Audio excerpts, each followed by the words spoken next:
Svensson here. I just wanted to do a quick little discussion about a news topic that I thought was pretty interesting in today's Wall Street Journal and how it relates to the practice of law. So this is the article that I saw. It says that Amazon is shaking up the pharmacy business by buying a company called PillPack.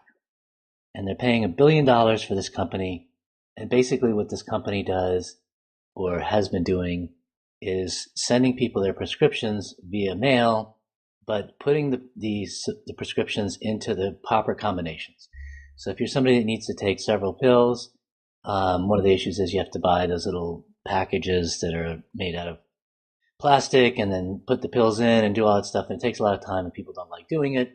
So somebody decided to make this easier for people and also to make it so that they could just order the stuff that they needed in the combinations that they needed and get it delivered online. So it's like, think of it as like Uber Eats for pharmaceutical goods and prescriptions and things. So this is shaking up the pharmacy business, and it says Walgreens, Rite Aid, and CVS's company, the shares have plummeted because people are realizing that Amazon's moving into the space, and that could be a problem. So how does this relate to the practice of law? Well, let me give you my screen. I'll share my screen here with you. This is the Wall Street Journal article that I was mentioning over here. Let me pop over here so you can see it. This is the one that's about Amazon buying the online pharmacy PillPack for $1 billion, and they're analyzing the effect on Walgreens and everything else. All right, that's the article on the front page.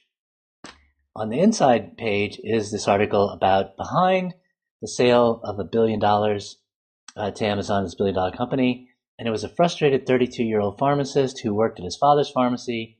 And then he started a startup to solve this problem because he realized, customers were struggling to keep track of their medication. So here's a person looking at a problem people are having.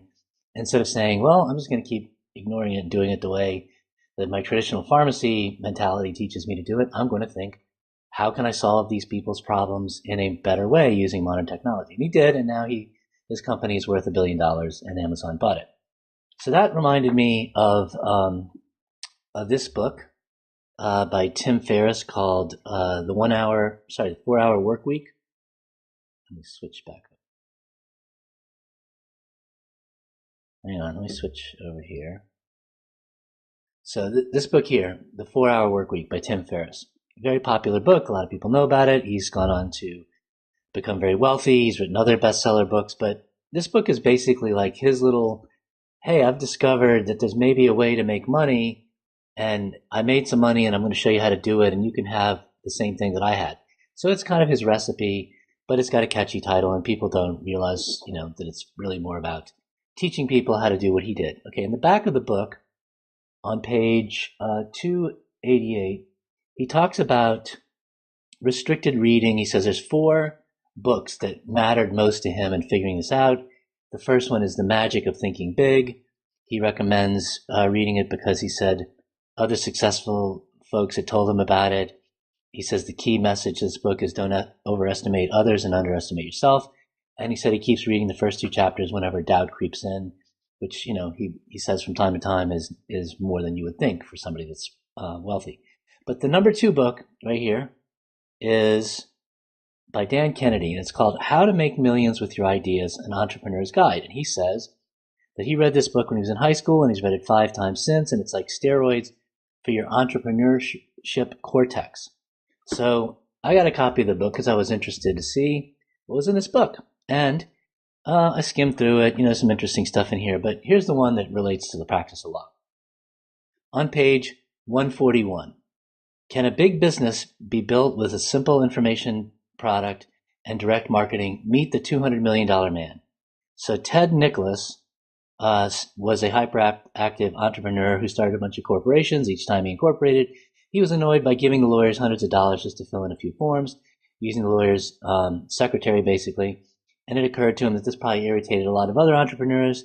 So he did a little research and he found that incorporation was actually simple for most businesses. This guy's not a lawyer, obviously, and anyone could fill out and file the forms, and there's no requirement that a lawyer does it. So he realizes this, And then he says there's tax advantages and privacy advantages to incorporating in Delaware, which, we know that that's true probably for big corporations, but for smaller corporations, it really doesn't matter. But anyway, he takes this mentality that Delaware is the place to go, and he puts together a 100-page book that cost him about $1 to produce in quantity.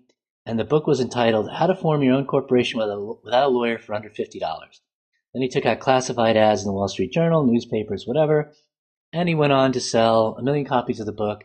And in total, he sold $200 million worth of 13 different business books and manuals and so forth. So, folks, what you need to be doing with your practice is thinking, how could I create something that Amazon might want to buy? I realize you're probably not going to, but how can I make my law practice more like these folks who are entrepreneurial? And, it's not that the robot lawyers are taking over, and it's not that you're going to compete with LegalZoom, because you can't and you shouldn't. That would be horrible. But you are a solo and small firm lawyer who cares about your clients and cares about representing them and doing a great job. And if you just keep plodding along and doing exactly the same thing in exactly the same way, there will be other lawyers who will think creatively, and there will be solo and small firm lawyers. And those folks will get the business that you could have gotten if you opened up your mind and thought that way as well. So that's the message of today's post. I hope you find it inspirational and motivating. I realize it can be unsettling to think that you have to be creative, but this book here by Dan Kennedy is a pretty good book. And there are other books out there about how you can stimulate your creative thinking. But I'll tell you what is not going to work. It's just burying your head in the sand, keep doing the things the same old way. Don't try to think of a new way, a shorter, a faster way, because if you think like that, you are at the back of the herd, and Amazon and Google and Walmart and LegalZoom are all coming. So don't be in the back of the pack. Move toward the front. I'm here to help you. If you have any questions or any comments, I'd love to hear them. And I hope you have a great weekend. Take care.